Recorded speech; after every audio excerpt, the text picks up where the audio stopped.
Thank you, Madam Acting Deputy President, and I would just like to acknowledge Senator McGrath and that outstanding contribution. But I too rise tonight in support of the government's motion and to speak on the ongoing conflict in Gaza and the heinous Hamas attacks that have been perpetrated on Israeli civilians. Save for a few individuals consumed by their own hatred and lost to the narrative of perpetual victimhood, it has largely been encouraging to see bipartisan support in keeping with the long-standing tradition of standing with Israel during the many periods of adversity that she has faced in her short existence. I don't pretend that I'm an expert in the complexities of the Israeli-Palestine conflict, and like all of us here, we don't like witnessing the needless loss of life of women and children, of civilians, of families torn apart and communities destroyed, Palestinian and Israeli. It is a tragedy when conflicts such as these occur anywhere in the world. But what we have seen has frankly been sickening, with the lightning speed with which some members of the Australian public, and even some members in this place and the other place, have jumped at the opportunity to criticise Israel for its response, and strangely, even more quickly, to defend in some truly disgusting cases, to celebrate the plight of terrorists. Hamas is officially a terror organisation. Hamas has deliberately inflicted death and savagery of the worst kind, not on the IDF, but on civilians, on their sworn enemies, on people who couldn't defend themselves, on families, on young people at a music festival, on babies. That's something I genuinely just cannot get my head around. It is absolute, monstrous barbarity at its worst. The chants of gas the Jews, F Israel, at a Sydney rally, at the Opera House, is incomprehensible. This blatant anti-Semitic hate speech should never be heard. So to anyone that is resorting to whataboutism, I would strongly suggest you reflect on what it is that you're implying by rushing to this position without carefully considering the nuance of the situation. This is not a question of whether there are questions to be asked of Palestinian treatment or plight. This is not a moment in which to examine socioeconomic inequalities. This was simply about calling out a terrorist act perpetrated by terrorists, and for their express goal of bringing death, destruction and fear to a long-standing enemy. It was most likely designed to goad this very type of retaliatory response from Israel, with the implicit desire to demonise Israel when civilians inevitably died on both sides. It is Hamas that should be condemned unilaterally and universally. It's also Hezbollah. It is Iran. It is the sympathisers that we should be calling out with steeled resolve. This actually is a moment for intolerance of this vile position and support for terrorism.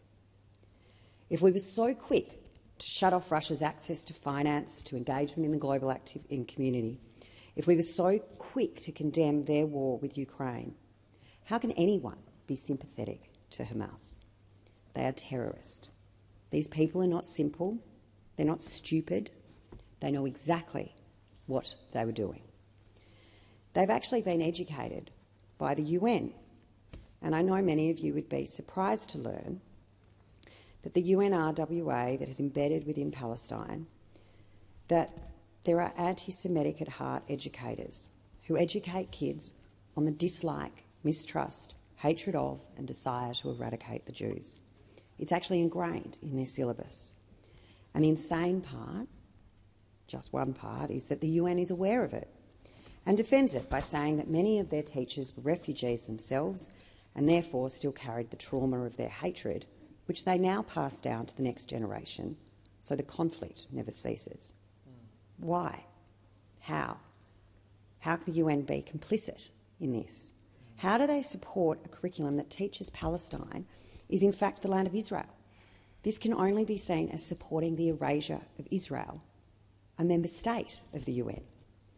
And for those who don't believe this is possible, I just thought I would include a couple of examples of the integration of anti-Semitism and radicalisation in the Palestinian education system.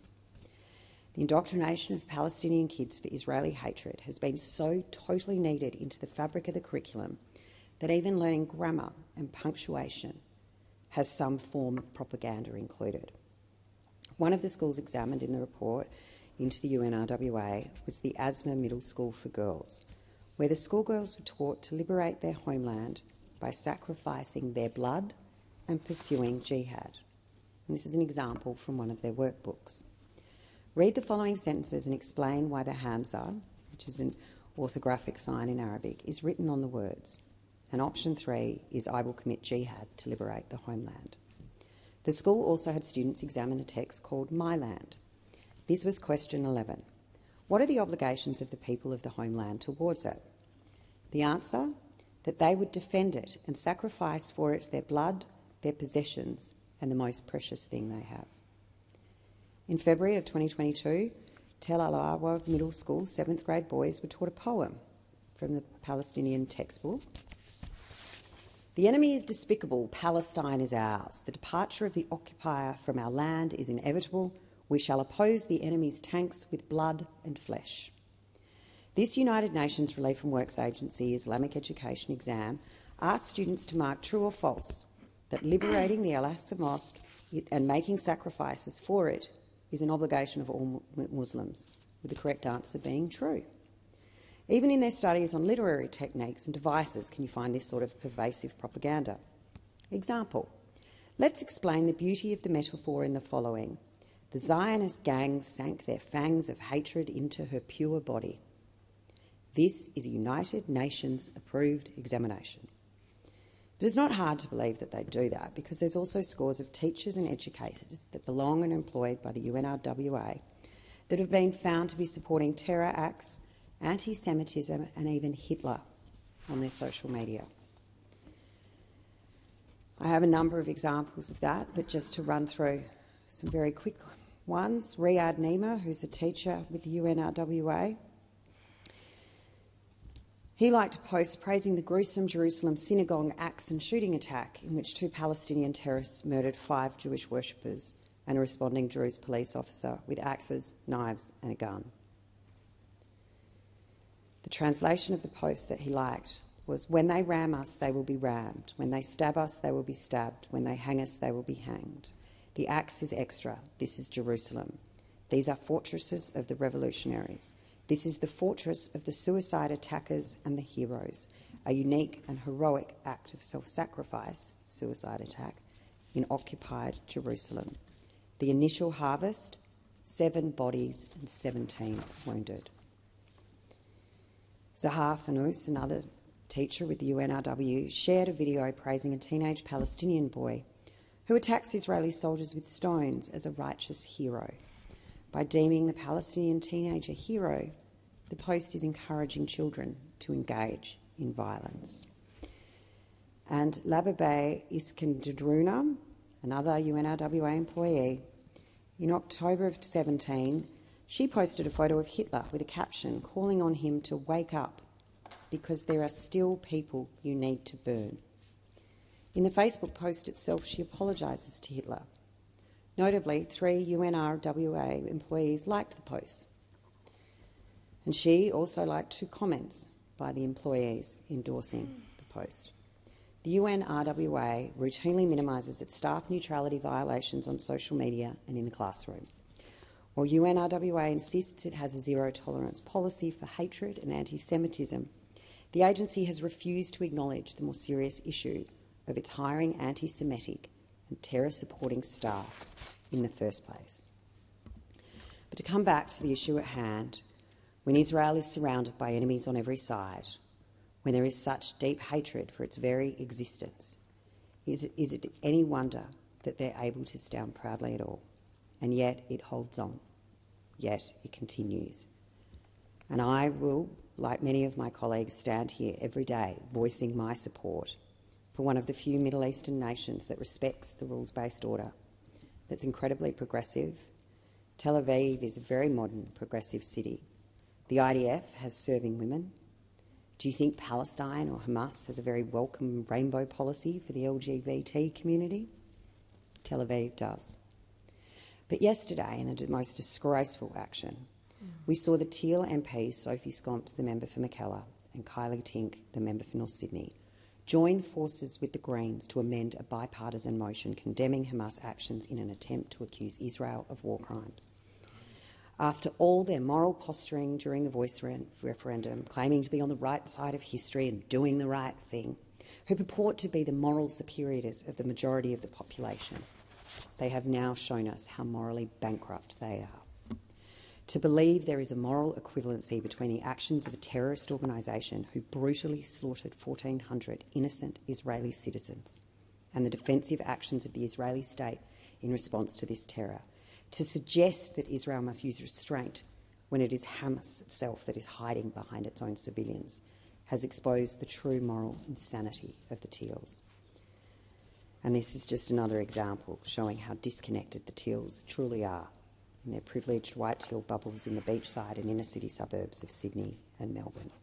I think perhaps it's time for some of them to visit Israel. And perhaps when they do, they may get to understand that the Palestinians maintain a pay-for-slay policy where martyrs who killed Jewish civilians, their families are paid an ongoing allowance for the murders that they commit. That within Palestine, in Ramallah, in the West Bank, there are monuments erected to acknowledge and pay tribute to martyrs who have killed Jewish civilians. To listen to anyone to say that Palestine and the Palestinians are committed to a peace process while maintaining a pay-for-slay policy is simply ludicrous. But we must remember as well that it was Hamas whose actions have instigated this recent tension. It's Hamas that has no qualms about its own people dying if it stirs up further hatred and mobilises the community against Israel. It's Hamas that entrenches itself in the hearts of civilian populations to goad Israel into attacks on the innocent. It is Hamas that denies opportunities for a ceasefire and peace. And I really just, in some ways, feel it's disgraceful that we need to be having this conversation instead of standing united against a terror organisation, regardless of the varied, nuanced positions and perspective on the conflict itself, to which we could have discussed and dealt with at a later date when appropriate, but instead the closeted anti-Semitism, masquerading as concern for Palestinian civilians, has reared its ugly head. And tonight I was absolutely appalled to see that the 7:30 report, just a couple of hours ago, hosted an interview with the head of international relations for Hamas, a recognised terror organisation, and our national broadcaster gave them validity and legitimacy by hosting an interview with the head of international relations. I mean, it's extraordinary that Hamas has a head of international relations, but this is the world we live in. But the fact that the ABC gave them airtime tonight is just beyond comprehension. But when it comes to anti-Semitism, I will call it out every time I see it. I am pro-Israel and I'm a Zionist. And I won't be cowering to any of these lefty nut jobs. And the Australian people shouldn't either. We should call it out every time we see it. I know I will.